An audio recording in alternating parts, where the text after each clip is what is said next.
Hello, and welcome to the AMA's Steps Forward podcast series. We'll hear from healthcare leaders nationwide about real-world solutions to the challenges that practices are confronting today. Solutions that help put the joy back into medicine. AMA's Steps Forward program is open access and free to all at stepsforward.org. Hello, and welcome to this episode of the AMA Steps Forward podcast series. This is your host, Dr. Margaret Lozavatsky, Vice President of Digital Health Innovations here at the AMA. To discuss the importance of physician mentoring, I'm joined by Dr. Keshni Ramnanan, board-certified internist and chair-elect of the Private Practice Physician Section Governing Council. Thank you for being here today, Dr. Ramnanan. Before we get started, would you mind telling our listeners a little bit about yourself and your background? Sure. Thanks for having me. This is so exciting just to kind of have this conversation. A little bit about myself is I initially, outside of residency, I started working as a hospitalist. And, as soon as you come out of school, you think that you have made it and everything is just perfect and you've made it to your goal, I guess, if you want to call it that. And so right out of residency, I started working, did my beautiful 1 week on, 1 week off, and I lived my life. And then I remember getting really kind of bored, actually, a little bit, like, what do I fill my time with? And I had to relearn who I was and relearn what I liked and didn't like, because you spent so much time just studying and engaging in residency and school. And so now that you're working, I had a lot more spare time with this kind of 1 week on, 1 week off. And after working, the chief of staff actually stopped me one day and asked me, how's things going? And he asked me, well, where do you see yourself in 5 years? And it didn't even dawn on me that there was more to, what do you mean 5 years? I thought that you go to school and you work and then that's it. And for him, it was just that little statement of where do you see yourself in 5 years was just kind of eye-opening. It's like, well, there's more. What do you mean that there's more?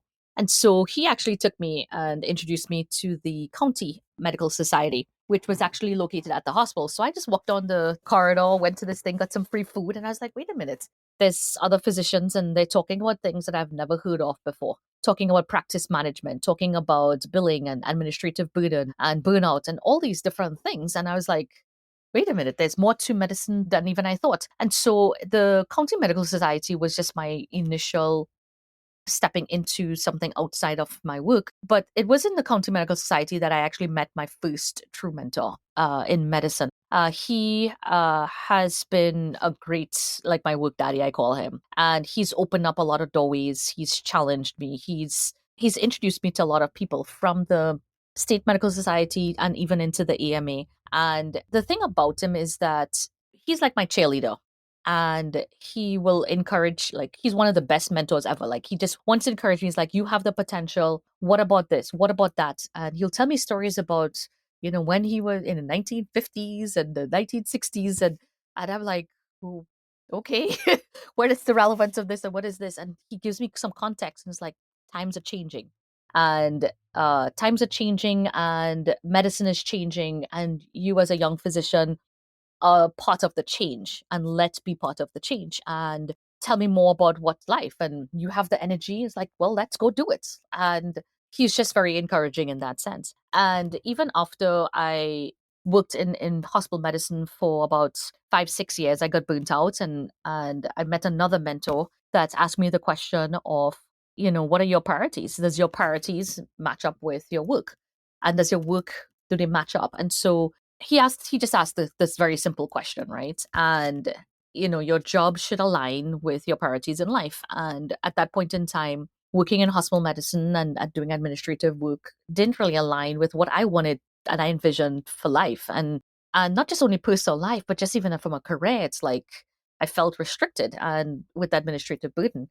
And so I flipped and started doing private practice. And my private practice wasn't like the typical where it's in the clinic.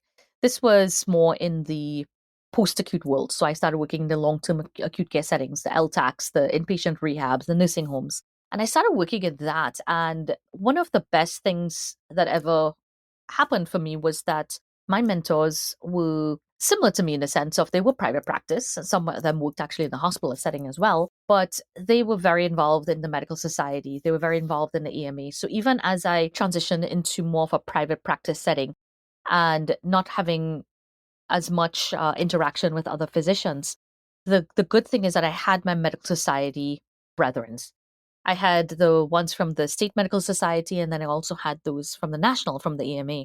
And so they connected me with different people. They connected me with different resources. So even when I went into private practice and worked in with this company in the post-acute world, I wanted to set up a DPC practice, and I wanted to do like a private practice, just a clinic that didn't take insurance, but had folks that had no insurance. Nobody wanted them, had a lot of psychiatric issues, and I didn't really care. I wanted the people that were underserved and people, quote unquote, didn't want them. And there were physicians that actually do the same practice. And the beautiful thing about the AMA and these mentors was that they're like, hey, I know somebody.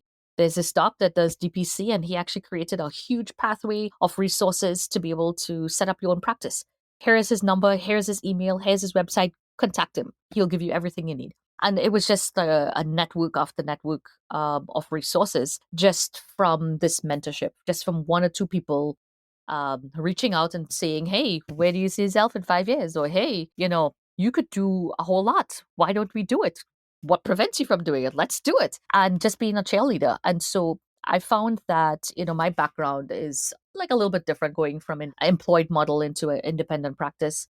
My mentors have been with me throughout the entire time. And so I'm really thankful for them for that. That's my story.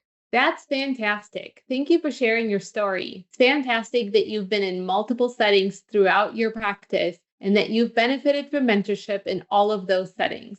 Can you talk a little bit about why you think physician mentoring is so critical in today's culture of medicine?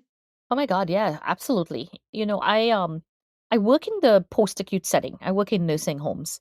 And a lot of physicians are not trained to work in nursing homes. And there's a lot of new regulations coming out. And with the new regulations, it's just different way to practice. They tell you, you can't give this medication, and if you give this medication, you can only give it for 14 days, or you can't give it period, otherwise the facility gets cited. And there's different regulations, and you're not really taught that in school. And there's a lot of physicians in my practice that are doing hospital medicine and have either switched over to do post-acute world, or they're doing a little bit of both. And what I've found is that mentorship has come in very handy from a clinical standpoint to show them that there's different ways of practice. There's different ways from a financial perspective, to be able to, I guess, supplement your income if there's certain things that you're looking for in life, and from a quality of life perspective. But there's also different ways that there's different rules and regulations, and there's certain things that are constantly changing. And the way you learned in school and the way you practice in a hospital is different than you practice in a nursing home. It's very, very different. The clientele is very different. The patients are very different. That's their home. The regulations are very different.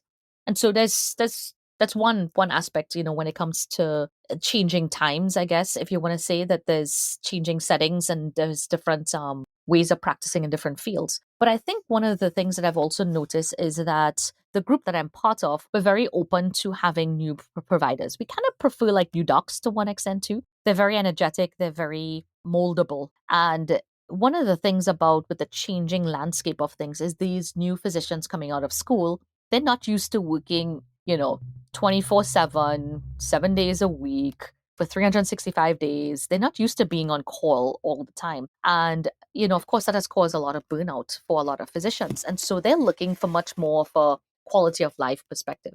And some of these new docs are coming into our practice and they're asking questions. Well, tell me how I can create a practice that is sustainable from a longevity perspective, just to be able to practice. How can I create a practice from a financial perspective is profitable, so that I can pay my bills, my student loans back, but then how can I still have a life?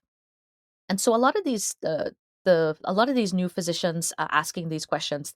They're very excited to come into private practice, especially if they have a model or they have somebody to kind of show them how to do it.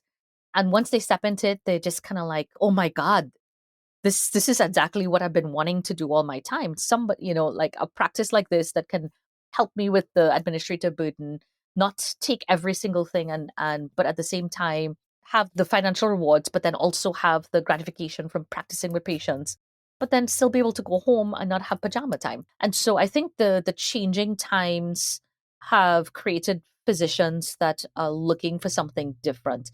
And I really enjoy mentoring some of these new docs and saying, hey, here's a practice and here's the model that we have created and come join it. But I like them because they're also showing me how medicine is changing and that we ourselves as a company, as a group needs to change and adjust how we even set up the schedule and how we set up, requirements. And patients still need to be seen, but then how do I create much more back office staff without putting up too much administrative burden or financial burden?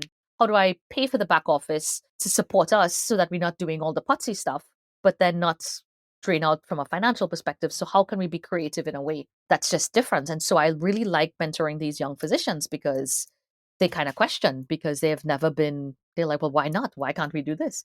Same way the mentors when I was younger, they were like, well, what prevents you from doing it? Like, you want to do it, let's do it. And so the young physicians just have the excitement. And I'm like, okay, well, I understand how the process goes and what's the limitations. You have the energy and you have like a drive and somewhat of a misguided perception of what this thing should be. But at the same time, let's join it together and let's create something different. And so I really like this mentorship of the young physicians because it gives the opportunity for creativity and growth for both parties, mentor and mentee. I appreciate that you have highlighted a few things here. You've shared a little bit about why this mentoring is so critical in your particular specialty, which I'm sure our listeners can relate to because all of our specialties have unique factors. You also shared how you yourself had benefited from mentorship and how you've also been able to provide mentorship to your younger physicians as they came through into the private practice setting. Now, many physicians may be interested in exploring mentorship either as a mentor or a mentee. What steps might someone take to execute this into practice? Do you have any particular tips for getting started? That's a good question. I think one of the things for me, if you have a drive to put something into the next generation, I think you can mentor anybody, especially if you have the drive for that. If you want to create something and you want to put like even a legacy, like leave a legacy behind, you put something into the younger generation that's going to go and last forever. So like my mentors are gonna, well, I don't think they will ever retire, even though they're in their 70s and early 80s, I don't think they will retire. They love what they do. And I love having them, but I think one of the first things is having the drive to want to put it into someone. And if you have that drive, I think one of the beautiful things about the AMA is and interacting from the private practice is interacting with the residents and the fellows and the medical students. So even in the medical societies, you run into these younger physicians or even these medical students, and you realize some of them are, they're idealistic. They don't know what the real life is like. But I find it's very encouraging and to embrace them and to just put some little statements, little thoughts in their mind. But what about this? Have you considered this? I don't know. And so I think the first step is really getting connected into who you want to mentor, whether it's the students or the fellows or the residents or even other physicians. Who do you really want to mentor? The places I've found people to mentor is, like I said, is within the medical society. But I've found that there's some of my colleagues who actually run into physicians in the hospital setting and they don't really want to mentor, but they will just kind of refer back. It's like, hey, I'm looking at something and they refer them back to me. And so I found that if you're interested in something, I don't want to say find a niche, but find the thing that drives you and the thing that you want to impart into the future generation. Some of the physicians that I work with are older and seasoned physicians and they're switching careers to one extent. And I think inside nearly every physician is that drive to do better or to be better, or I don't say to not to disappoint, but they want to be the best. I think a lot of physicians are like that. And so within my group, I just take it as an opportunity to be like, hey, what's up? And a lot of it starts from just a relationship. And from that relationship, things click from a personality or from a desire from both parties. And so I think the practical tips I would say is find what drives you and just start connecting with people within medical societies and the AMA. That's great. I've heard several good pieces of advice, and I appreciate that you've had such positive experiences meeting people through medical societies. Do you have any other tools that you've used that you think might be useful to our listeners? Oh, absolutely. There's a program called Mentoring for Impact. That's something that's actually produced by the AMA, and they connect physicians with other physicians depending on what they're looking for. I believe actually you're part of that as well, aren't you? In regards to like the digital health innovations, and that has been, from my understanding, has been very, very successful. Within the private practice group, we're setting up a mentorship program where if you're a private practice physician, and you want to mentor other physicians that want to develop a private practice, we're more than happy to connect the both parties together. And so I think within the AMA itself, the key is just asking the questions like, "Hey, I would like to meet someone. Hey, I would like to know more about something," and there's always somebody who knows somebody. So, are there any other pearls of wisdom that you would like to share with our audience?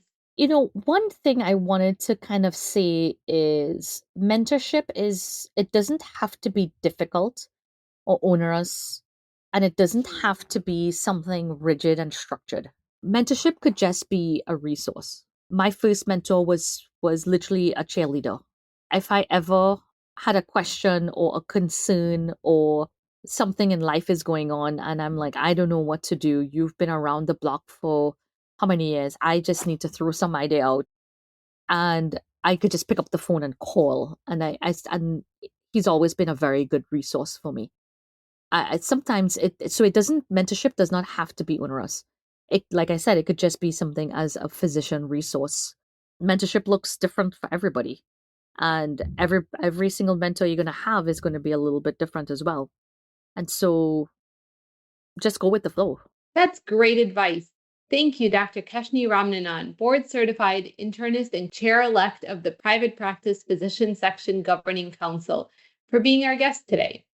Check out the episode description to explore the resources mentioned in today's episode. And until next time, stay well. Thank you for listening to this episode from the AMA's Steps Forward podcast series. AMA's Steps Forward program is open access and free to all at stepsforward.org. Steps Forward can help put the joy back into medicine by offering real-world solutions to the challenges that your practice is confronting today. We look forward to you joining us next time on the AMA's Steps Forward podcast series. stepsforward.org.